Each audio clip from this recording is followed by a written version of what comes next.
Olá, 11 de maio, processo penal 4, aula sobre apelação, continuidade do tema, FACAP.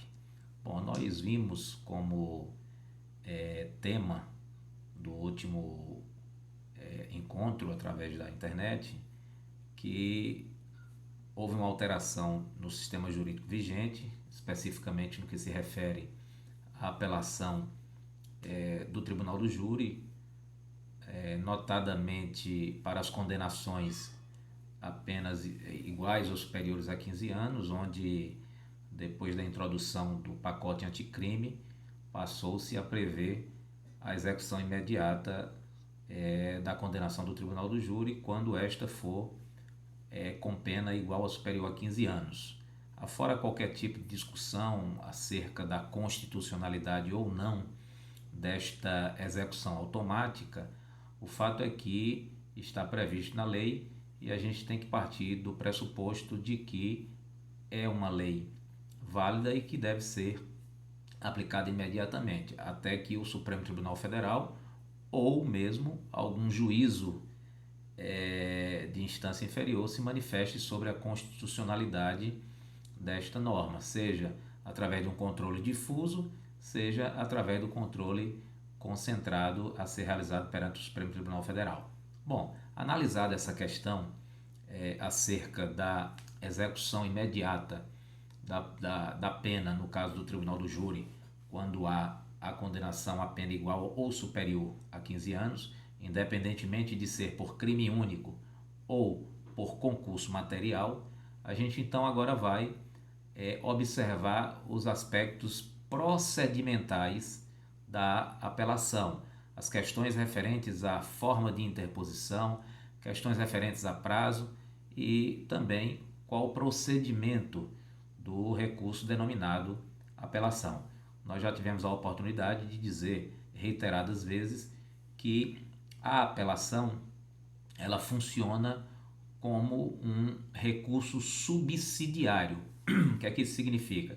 Significa que diante de uma decisão, a gente inicialmente vai verificar se esta decisão deve ser impugnada mediante recurso em sentido estrito, dentro daquelas hipóteses taxativamente previstas no artigo 581 do Código de Processo Penal, que nós já vimos aqui também através de outros encontros. E aí, se a hipótese não está delineada no artigo 581, eu vou subsidiariamente, eu vou secundariamente atrás da natureza jurídica dessa decisão para saber então se haverá a possibilidade de impugná-la mediante a apelação. O fato é que o artigo 593 ele especifica as hipóteses de cabimento da apelação. E aí a gente precisa então, diante da decisão, observar qual é a natureza jurídica desta decisão, já que o 581, em que pese ele diga que do despacho da sentença ou da decisão caiba recurso em sentido estrito, a gente já viu que de despacho não cabe qualquer recurso, porque é ato processual sem carga decisória, e a sentença propriamente dita, onde há o enfrentamento da questão de fundo, onde há o enfrentamento do mérito, a rigor deveria ser impugnável via apelação. O que tecnicamente se aplicaria o recurso em sentido estrito seria a decisão, mas a gente já teve a oportunidade também de conversar que o legislador ele não foi muito feliz na sistematização do Código de Processo Penal, especificamente no campo dos recursos, que é o tema que a gente está analisando por ocasião do Processo Penal 4. Bom, dito isso, nos cabe então fazer aqui uma reflexão rápida, dizendo que as decisões interlocutórias, mistas, terminativas ou não, decisões definitivas ou com força de definitivas, que são assim encaradas, né? Decisões interlocutórias mistas, terminativas ou não, que tem essa natureza de decisão definitiva ou com força de definitiva, ela vai caber, vai desafiar a apelação somente quando não for passível de impugnação mediante rese, que é exatamente o que nós dissemos agora.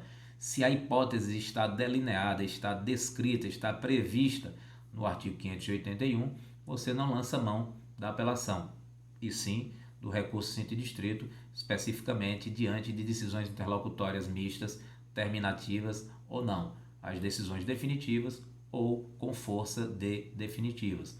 Toda vez que a gente estiver diante de uma sentença definitiva, seja de condenação, seja de absolvição, aí sempre nós iremos impugnar essa sentença, né, definitiva de condenação ou de absolvição, sempre mediante a utilização da apelação, porque nós estaremos aí diante de uma sentença e, portanto, diante de uma sentença, sempre nós vamos lançar mão da apelação como forma de impugnação.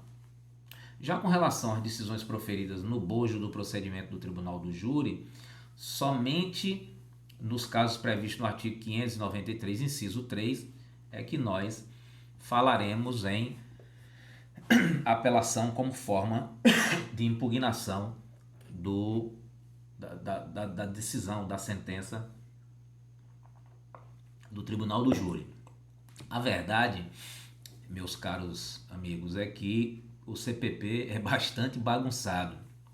Isso porque o Código de Processo Penal dá a certas decisões o nome de sentença e estabelece a apelação como recurso cabível, quando muitas vezes seria uma decisão. E aí a gente fica meio confuso com relação ao recurso cabível. Mas o que é que a gente precisa saber para facilitar a nossa busca a respeito do meio processual adequado para impugnar a decisão? Primeiro é saber se aquela decisão está prevista no artigo 581. Estando prevista no artigo 581, a gente parte do pressuposto de que estamos diante de uma decisão que deve ser impugnada mediante recurso em sentido estrito. Caso essa decisão não esteja no rol daquelas anunciadas no artigo 581, aí é que subsidiariamente você parte para a apelação, porquanto a hipótese não estará definida no bojo do artigo 581.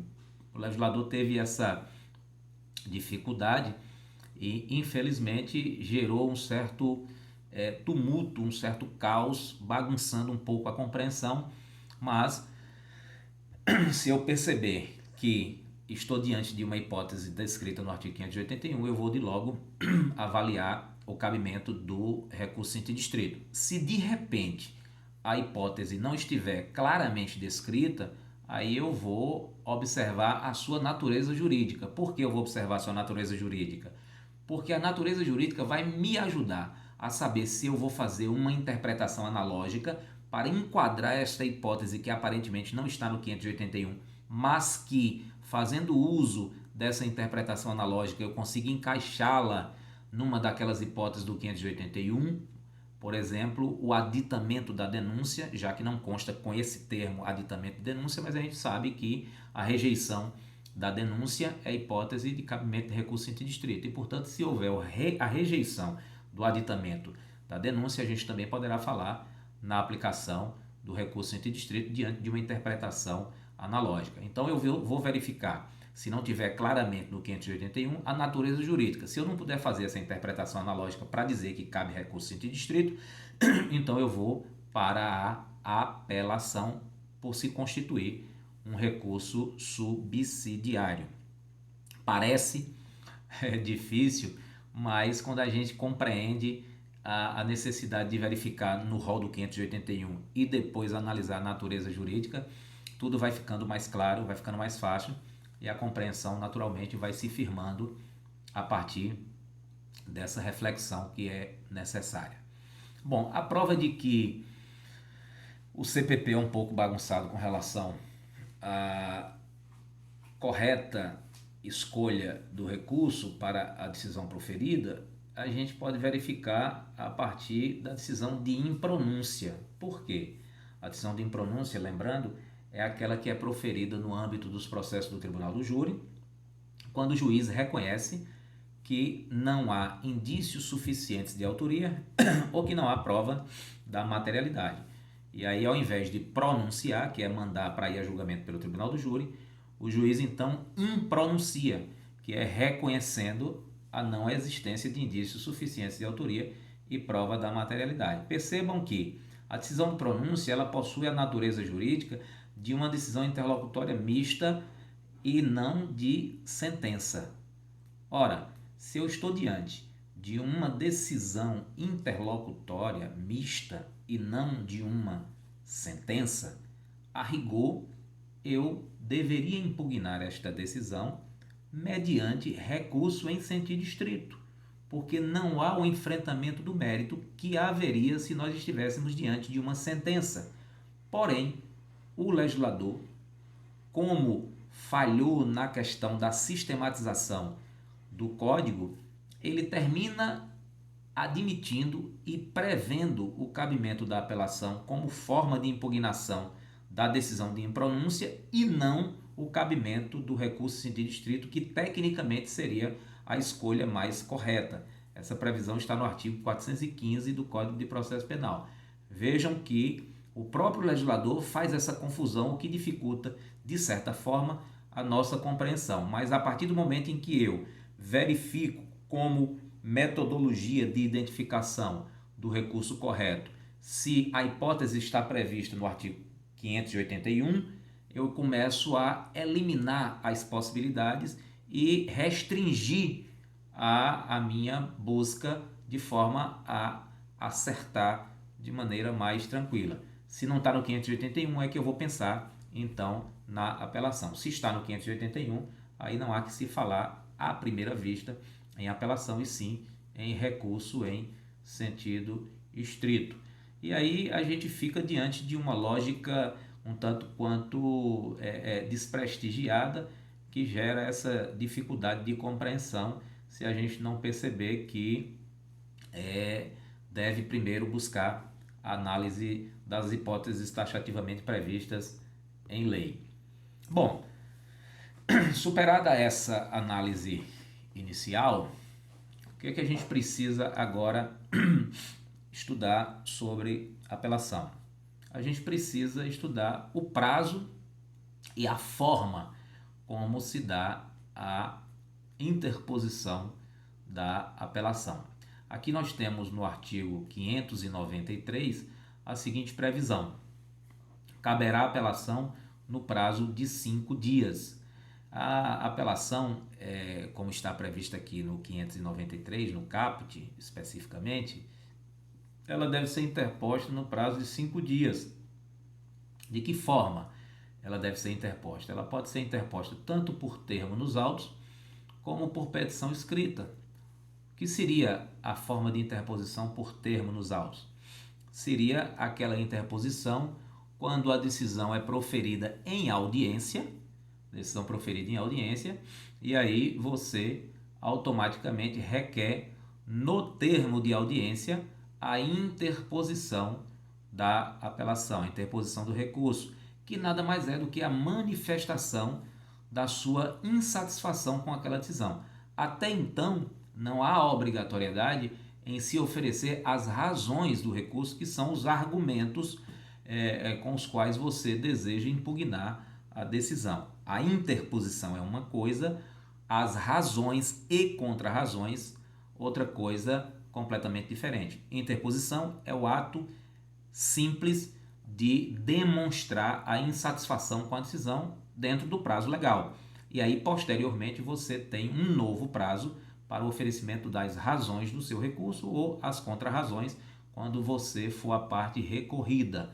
A gente vai ver isso já já. Mas o que é que a gente precisa analisar? O artigo 600, no parágrafo 4, ele diz o seguinte: se o apelante declarar na petição ou no termo, ao interpor a apelação, que deseja arrazoar na superior instância, serão os autos remetidos ao tribunal, ad quem, onde será aberta vista às partes, observados os prazos legais, notificadas às partes pela publicação oficial. Veja, a aqui no parágrafo 4º do artigo 600, ela abre a possibilidade, o legislador previu isso expressamente, para que você apresente as razões recursais diretamente no tribunal, sem que haja a necessidade de que você apresente essas razões já no primeiro grau, o que obviamente é possível, mas como alternativa, o tribunal, a legislação permite que a interposição seja feita perante o juízo que proferiu a decisão e o oferecimento das razões recursais seja feito diante do tribunal. Se você entender que é mais viável o oferecimento diretamente perante o juízo de primeiro grau que proferiu a decisão, não há qualquer problema, você apresenta a interposição no prazo de 5 dias. Depois que o seu recurso é interposto, o juiz vai analisar a admissibilidade dele. Depois de acatar a admissibilidade, você será intimado para a apresentação das razões no prazo de 8 dias e a parte recorrida terá também 8 dias para a apresentação das contrarrazões. Esta é a previsão, vamos dizer assim, principal do processamento da apelação. Porém, o próprio Código de Processo Penal prevê que, se você quiser, ao invés de apresentar as razões perante o juízo de primeiro grau, você poderá apresentá-las diretamente ao tribunal. Razões, não confundir com interposição. A interposição, ela deverá ser apresentada perante o juízo de primeiro grau, que é aquele que proferiu a decisão no prazo de 5 dias. As razões é que você tanto pode apresentar no primeiro grau, no prazo de 8 dias após a admissibilidade da interposição, como também você poderá apresentá-las perante o Tribunal de Justiça ou Tribunal Regional Federal, dependendo da matéria que está sendo discutida no processo. Essa é uma questão referente à forma. No caso da apelação, tanto o réu quanto o seu defensor, dos recursos em geral, mas aqui especificamente como a gente está tratando da apelação, eu vou fazer referência à apelação. No caso da apelação, tanto o réu quanto o seu defensor, eles podem apelar. E aí, o que é que ocorre se nós estivermos diante de um conflito de interesses, um conflito de vontade, vamos dizer, né? O que é que eu quero dizer com isso? Eu quero dizer que pode acontecer, considerando que tanto o réu quanto o seu defensor podem apelar, podem recorrer, vamos imaginar que o réu quer recorrer, mas o advogado não quer. E aí vamos também analisar a hipótese inversa. O advogado quer recorrer e o réu não quer. Às vezes a gente se depara no presídio com situações um tanto quanto engraçadas no que diz respeito a essa confusão que o preso faz, porque ele está lá recluso e muitas vezes ele dedica o tempo para estudar o seu próprio processo e outras vezes ele pega informação com o advogado, pega informação com o preso, pega informação com o familiar e ele termina formando uma ideia que é equivocada. E não raras vezes eu me deparo com clientes que dizem assim: não, doutor, eu não quero recorrer não, porque fulano de tal disse que se eu recorrer eu posso piorar a minha situação. Quando a gente sabe que isso não é verdade, tendo em vista que existe o princípio de que, havendo recurso exclusivo da defesa, não há possibilidade de piorar a situação do réu. O contrário não é verificável, ou seja, se o recurso é por parte do Ministério Público, nada impede que a situação do réu melhore, mas também pode piorar porque o recurso é do Ministério Público. Quando o recurso é do réu, a situação dele ou fica igual ou melhora, nunca piora. Quando o recurso é do Ministério Público, a situação dele tanto pode piorar, como pode ficar onde está e mais ainda pode melhorar, porque questões que são benéficas podem ser reconhecidas no âmbito do recurso do Ministério Público. Situações que são prejudiciais não podem ser reconhecidas no âmbito do recurso do réu. pelo princípio que veda a reforma para pior. Então, muitas vezes a gente se depara no dia a dia forense com essas informações desencontradas, e aí o réu termina querendo que não recorra porque diz que a situação dele vai piorar, e a gente esclarece que não vai piorar em função do próprio sistema jurídico. Mas se a gente estiver diante de um conflito, o réu não quer recorrer porque ele entende que a situação dele pode piorar e o advogado sabe que não vai piorar. E o advogado então recorre, embora o réu não queira. O que é que vai acontecer nesse conflito? O que é que vai acontecer se o réu quer recorrer e o advogado não quer? O que acontece nesse conflito? Tanto numa situação como na outra, tanto na situação onde o advogado quer recorrer e o réu não, como na situação onde o réu quer recorrer e o advogado não, prevalecerá a vontade de quem quer recorrer. Quem é que me diz isso? Quem me diz isso é o que está na súmula 705 do Supremo Tribunal Federal. O que é que diz essa súmula 705 do Supremo Tribunal Federal? Diz que a renúncia do réu ao direito de apelação manifestada sem a assistência do defensor não impede o conhecimento da apelação por este interposta. Ou seja, se o réu renuncia ao direito de apelação, essa sua renúncia não vai comprometer o julgamento da apelação que já foi interposta pelo seu defensor, como também, se há o oferecimento da apelação pelo réu, a renúncia do advogado não irá impedir que a apelação seja processada e julgada. O que a súmula nos diz, basicamente, é que vai prevalecer a vontade de quem quer recorrer. É exatamente essa a lição que se extrai da análise desta súmula 705 do Supremo Tribunal Federal. E com isso, fica mais tranquilo que haverá o julgamento independentemente da hipótese de renúncia. É importante também trazer aqui à tona a súmula 708 do Supremo Tribunal Federal, que estabelece que é nulo o julgamento da apelação se, após a manifestação nos autos da renúncia do único defensor, o réu não foi previamente intimado para constituir outro.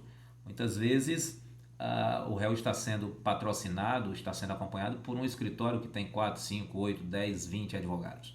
E outras vezes ele está sendo acompanhado por um advogado único, que é um advogado só que trabalha para aquele escritório. Quando há a renúncia de um e outros permanecem no processo, não haverá qualquer nulidade, não haverá qualquer prejuízo. Porém, se é um único advogado ou se todos os que estão funcionando renunciam ao processo, aí se não houver a intimação do réu para constituir um novo advogado, o julgamento da apelação será nulo. É o que diz exatamente a súmula 708, que é nulo o julgamento da apelação se o patrono do réu renunciou, né? Salvo se existiam outros advogados e, portanto, renunciou um, permaneceram os outros. Mas, na hipótese de ter um único advogado, todos renunciarem, sem a intimação do réu, haverá nulidade do julgamento da apelação. Bom, nós já vimos que existem prazos tanto para a interposição do recurso de apelação, como também para a apresentação das razões recursais. Esse prazo para interposição é de 5 dias e o prazo para o oferecimento das razões recursais é de 8 dias. Porém, como tudo no direito, existem exceções. Nós temos aqui a hipótese do artigo 598, parágrafo único, e temos também a situação do artigo 82 da Lei 9099 de 95. Bom, inicialmente a gente precisa verificar aqui dentro das exceções que o prazo para a interposição do recurso de apelação é de 5 dias. Só que nós sabemos que o processo penal ele tem as partes estabelecidas como sujeitos processuais e há a possibilidade da habilitação do que se chama assistente da acusação. O assistente da acusação normalmente é a vítima ou seu representante legal. E aí, tanto a vítima ou seu representante legal, eles podem, através de advogado, se habilitar no processo para acompanhá-lo, inclusive tendo direito a manifestações no âmbito do processo. Ocorre que na ação penal pública, o ofendido, que no caso é a vítima, eles estando habilitado como assistente ou não, ele poderá apelar da sentença. Lembrando que nós já verificamos essa situação anteriormente, que a manifestação do assistente da acusação, o ofendido, ela se dará somente caso o Ministério Público não interponha o recurso. Tem uma natureza aí supletiva, né? Ou seja, se o Ministério Público deixa escoar o prazo sem interposição de recurso, aí nasce o interesse para que o assistente da acusação passe a interpor a apelação. E quanto ao prazo, nós temos que, se o assistente da acusação já estiver habilitado nos autos, o prazo será de 5 dias. Caso ainda não esteja habilitado nos autos, o prazo será de 15 dias para a interposição da apelação. Em ambos os casos, tanto no caso do assistente já está habilitado nos autos, como na hipótese de ele ainda não estar habilitado nos autos, o prazo somente começa a contar a partir do escoamento do prazo do Ministério Público. Ou seja, se o Ministério Público não interpõe a apelação, aí a partir do momento em que acaba o prazo para o Ministério Público interpor a apelação, é que a gente começa a contar o prazo para o assistente da acusação interpor a apelação. 5 dias se ele já estiver habilitado nos autos e 15 dias caso não esteja habilitado nos autos. Além da previsão aqui do artigo 598, parágrafo único, também nós temos a súmula 448 do Supremo Tribunal Federal, que estipula, esclarece e especifica exatamente essa dinâmica de que o prazo só nasce para o assistente após o escoamento, após o encerramento para o Ministério Público. Também nós temos aqui uma outra exceção com relação à apelação nos processos de competência dos juizados especiais criminais. O que é que nós temos na hipótese dos juizados especiais criminais? Que no caso dos juizados especiais criminais, o prazo não é de 5 dias como é no Código de Processo Penal. O prazo é de 10 dias. É o que está previsto aqui no artigo 82 da Lei 90, 99 e 95. Com um detalhe ainda. Qual é o detalhe? Na apelação do CPP, primeiro você tem 5 dias para interposição do recurso de apelação. Depois que há a admissibilidade do seu recurso de apelação, você passa a ter 8 dias para a apresentação das razões. No caso dos juizados especiais criminais, o artigo 82 estabelece o prazo de 10 dias para que você apresente a interposição já acompanhada das razões recursais. Ou seja, não há essa bipartição que há no Código de Processo Penal. No caso do Juizado Especial Criminal, a Lei 90/99, no momento em que você interpõe a apelação, ela já deverá vir acompanhada das necessárias razões recursais.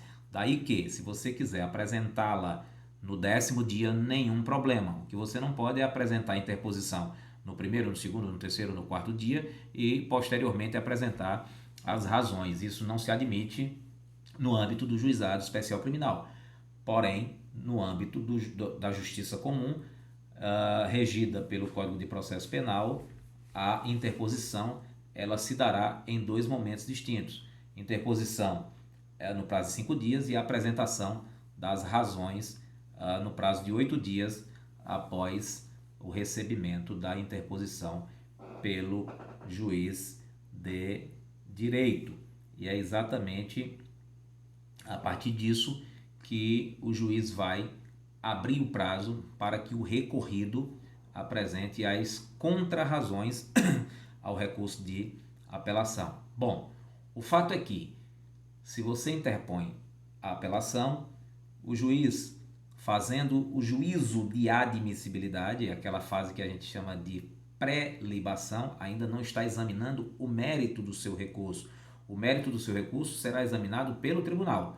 Até então, o juízo de primeiro grau, que é aquele que proferiu a decisão que você está recorrendo através da apelação, ele vai analisar se você preencheu os requisitos de admissibilidade, a pré-libação.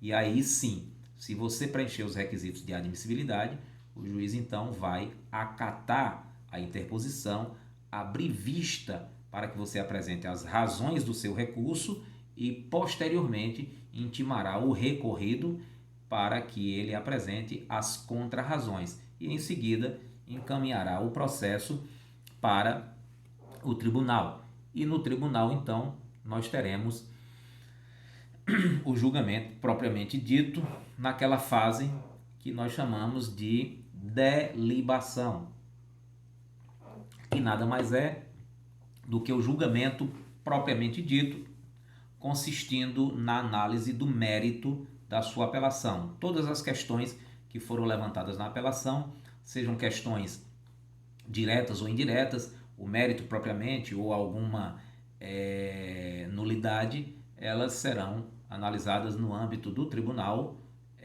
através do juízo de delibação, que consiste na análise do mérito recursal. Quais são os efeitos da apelação?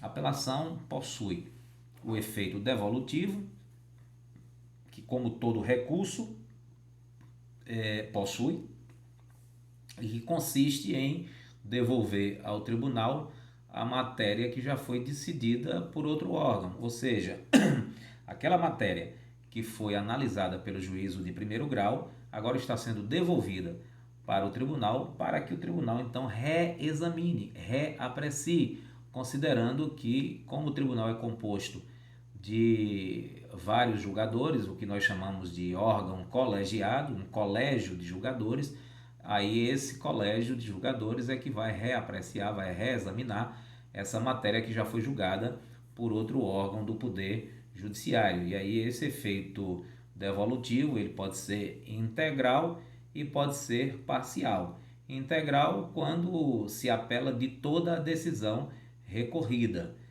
Vamos imaginar que o indivíduo ele foi condenado tanto por tráfico quanto por associação para o tráfico, e você levanta a questão integral no âmbito do seu recurso, fala-se então efeito devolutivo total.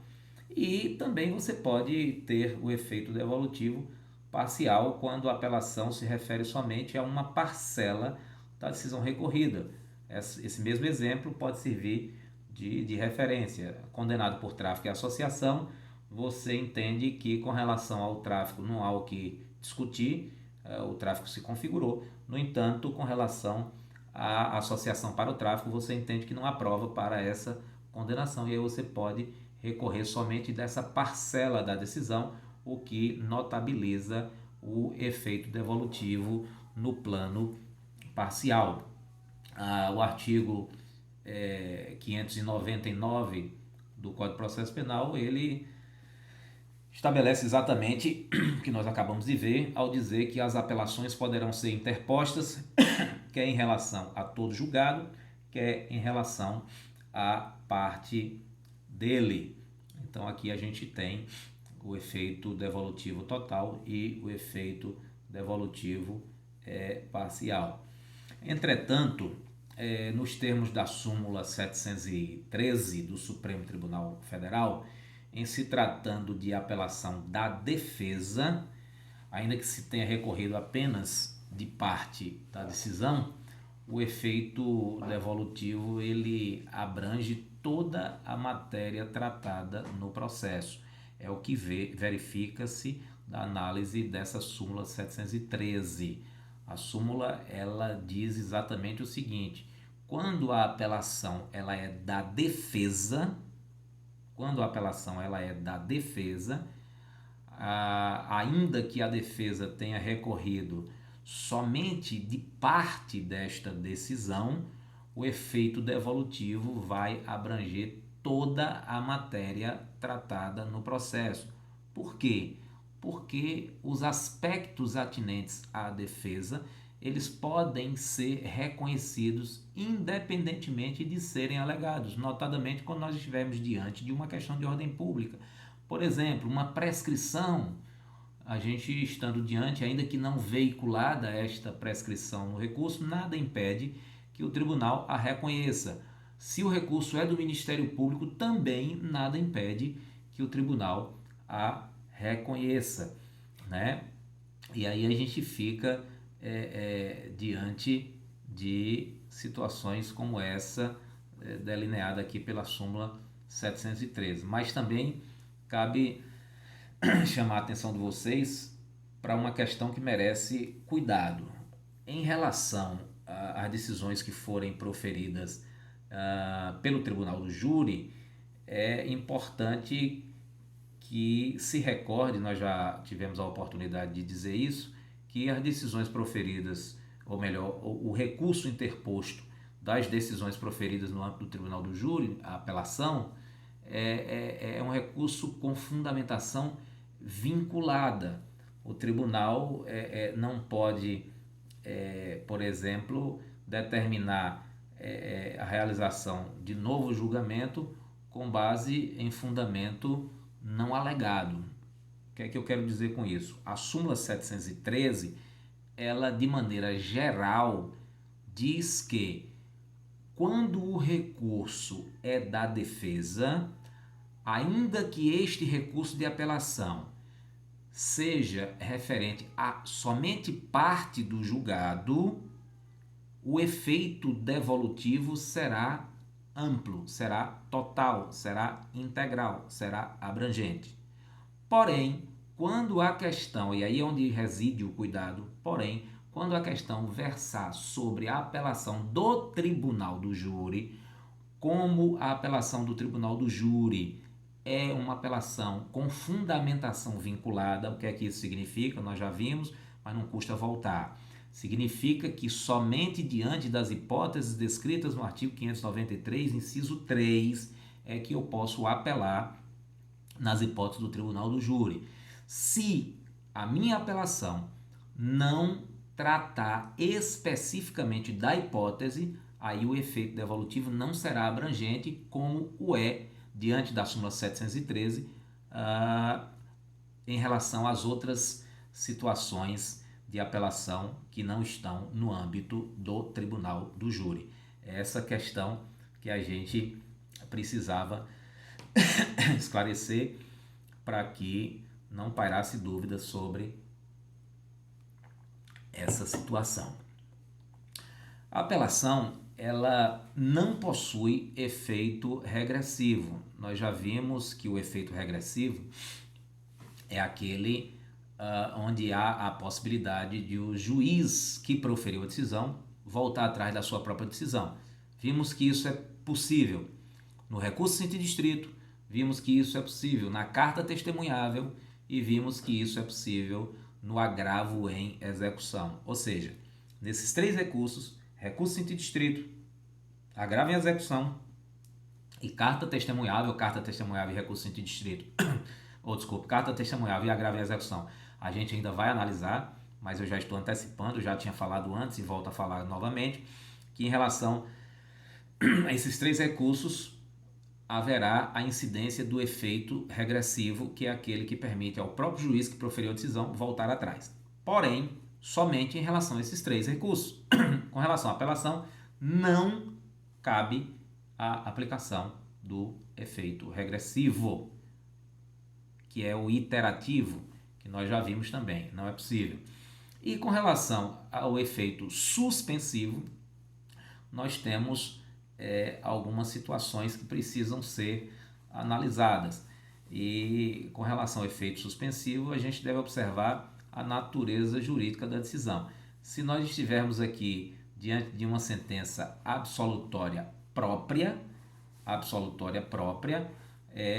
não haverá a incidência do efeito suspensivo. O que é que isso significa? Significa que se a absolvição for reconhecida pura e simplesmente por meio de uma sentença, a interposição do recurso pelo Ministério Público, por exemplo, não vai suspender a aplicação imediata dos efeitos dessa sentença, diante de uma sentença absolutória própria.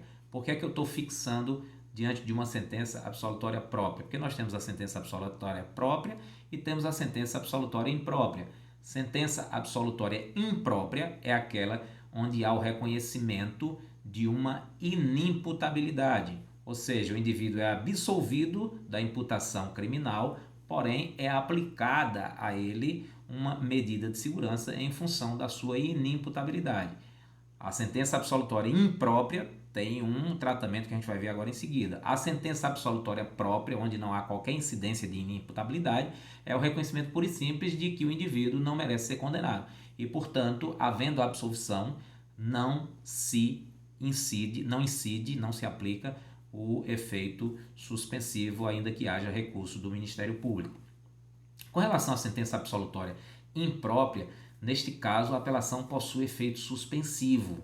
Aqui, diante da aplicação da medida de segurança, nós precisaremos do trânsito em julgado, ou seja, quando houver a absolvição, mas a aplicação de uma medida de segurança, incidirá o efeito suspensivo na sentença absolutória imprópria.